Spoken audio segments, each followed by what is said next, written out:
The music does 80% of the job for you. If you're late, the music does 80% of the job against you. Yeah? Although the process is a criticism process, where you are criticizing someone dancing, someone's choices, someone's physicality sometimes, the way they are built, I am very aware of trying to do it in as much of a positive way as I can. But it is a difficult balance. I am not sure that I got it right yet, you know. So that is something I'm learning to judge and trying to get to know them emotionally to see how much I can push, how much I can ask. But that's a process I'm sure I'm going to be learning for the rest of my life. From the moment you enter, you have an aura of beauty, of love. And I have to also see that you're also falling in love with him. Because the most attractive thing for somebody is that someone loves them. It's almost impossible to say no to somebody that tells you, I'm in love with you. So I need to see that from you to him. Yeah? Good. Thank you.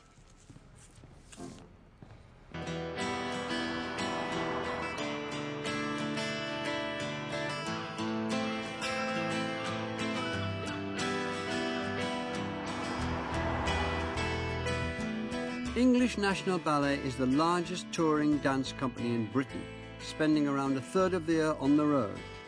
It's an opportunity to bring dance to as wide an audience as possible, all over the country, and it's a unique chance for Tamara, as artistic director, to give some of her dancers the invaluable experience of performing principal roles on a regular basis.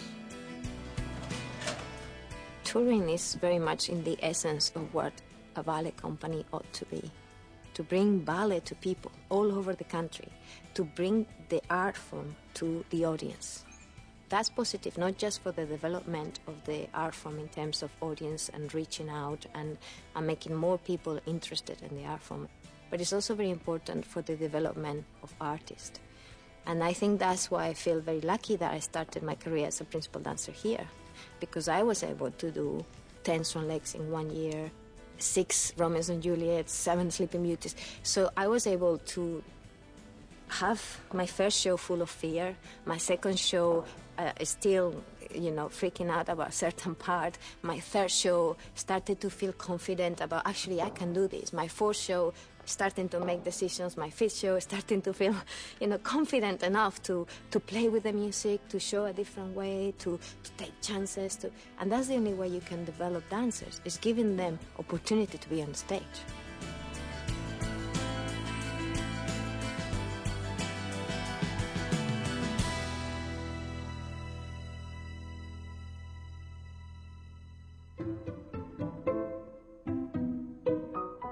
After touring their production of Sleeping Beauty around the country, English National Ballet are back in London. Tonight's performance, Tamara will be dancing the role of Aurora, the most demanding and technically difficult of all the classical roles.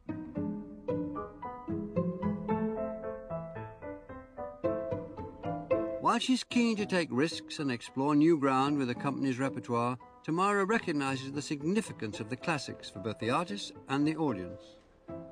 The classics are very important because they are, for many people, the first entrance into the art form. They're also very important because they are the measurement of a ballerina or a ballet dancer. They're the hardest, aren't they? They are the hardest. So if you want to prove yourself as a soprano, you do Traviata. If you want to prove yourself as a ballerina, you do Sleeping Beauty. There is no way around that, really. Tamara first took on the role of Aurora as a young dancer with English National Ballet over 15 years ago. Although she's danced the role many times throughout her career, tonight's performance is particularly special for her. With an eye on her future as artistic director, Tamara has decided this will be the last time she'll perform in Sleeping Beauty on the London stage. It's a little bit weird. I was thinking about this full circle. Because I don't think we will do it again in the next 3 or 4 years, and then I will be over 40, and I don't think you should do Sleeping Beauty after 40. So this is it. 3 hours before the curtain goes up, Tamara begins the process of getting into character. I take a lot of time to get ready, The process of doing the makeup is the beginning. It kind of erases yourself in a way, and you create a different face.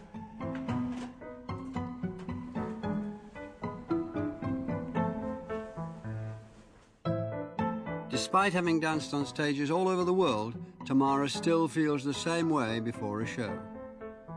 It never stops being an exciting thing and also a scary thing, especially big ballets like the classics, Sleeping Beauty, Swan Lake.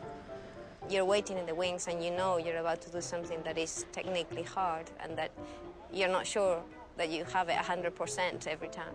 So you are nervous and you're also excited. It's that combination of I want to go on now and I hope it goes well.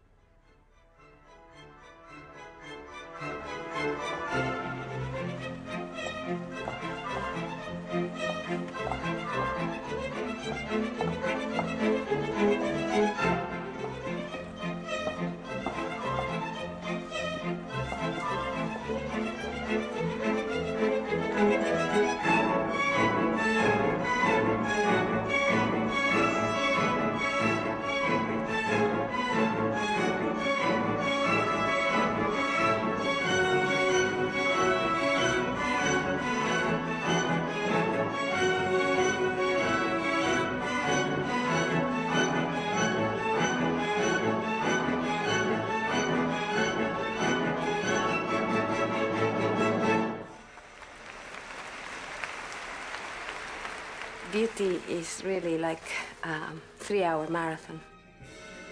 The whole of Act 1 is about control. The entrance, the Rosa dash, the famous balances.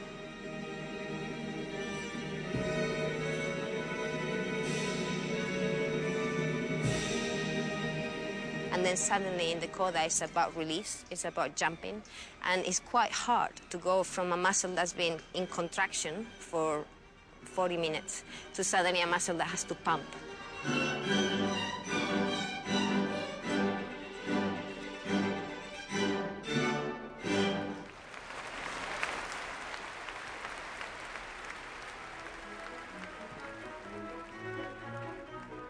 What do you see your career as a dancer here and elsewhere from now on?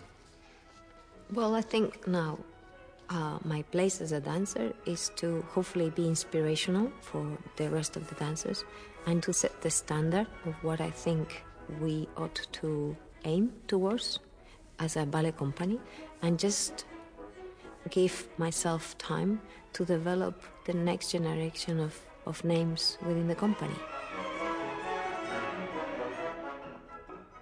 First time I did Sleeping Beauty with her, she didn't make me to feel like she's the boss and I'm the dancer, I'm gonna partner her.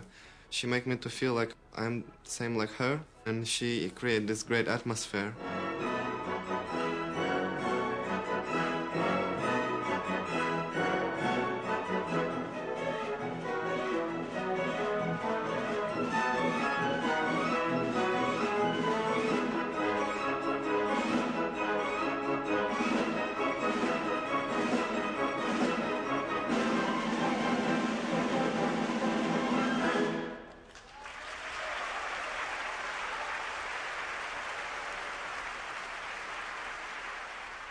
I kept thinking, this is the last time I do Sleeping Beauty in London. So I was like, kind of liberated. I was like, just do what you want.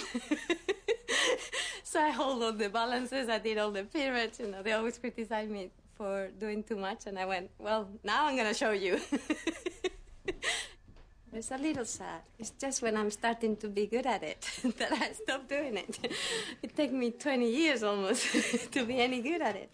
But at the same time, it's relief because it's really hard. And yeah, I'm happy with how I finished. It was a good show to say goodbye.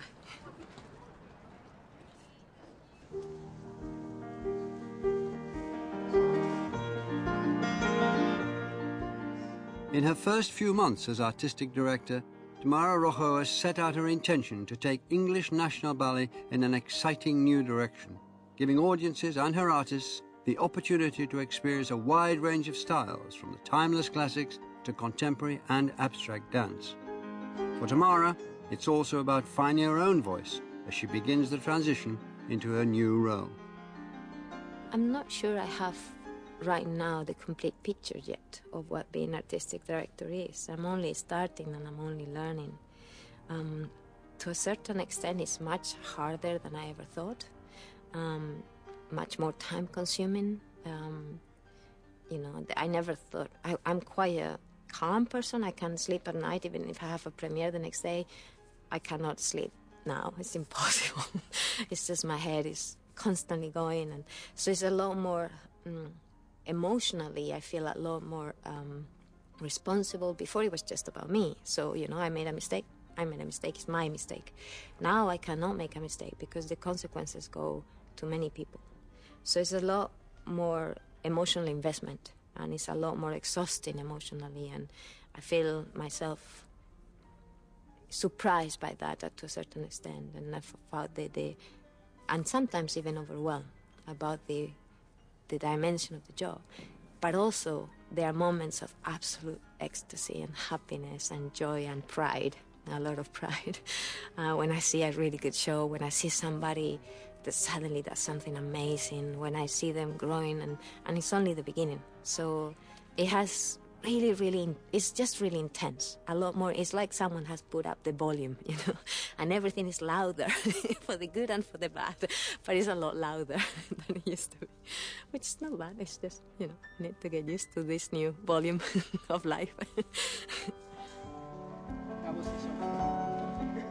You said that coming here to be artistic director of, in effect, and we'll put it this way, your own company, and having your own company of dancers and your own place, and was something that you feel your career was aiming towards. Yeah, I really think that everything that I have done through my life, and I don't just mean from the ballet point of view, which has been very important, the fact that I've had an international career, the fact that I have lots of connections to help me bring this repertoire and these choreographers, the fact that I learned from such different people, everything seems to fit. As a dancer, I was probably too questioning. I wasn't the easiest dancer, I think, to manage. But now I think all the sides of me, of my past, and of things I have learned, just fit for this position. And yeah, it's hard, and I'm more tired than ever. But I'm also happier than ever. Thank you very much. Thank you.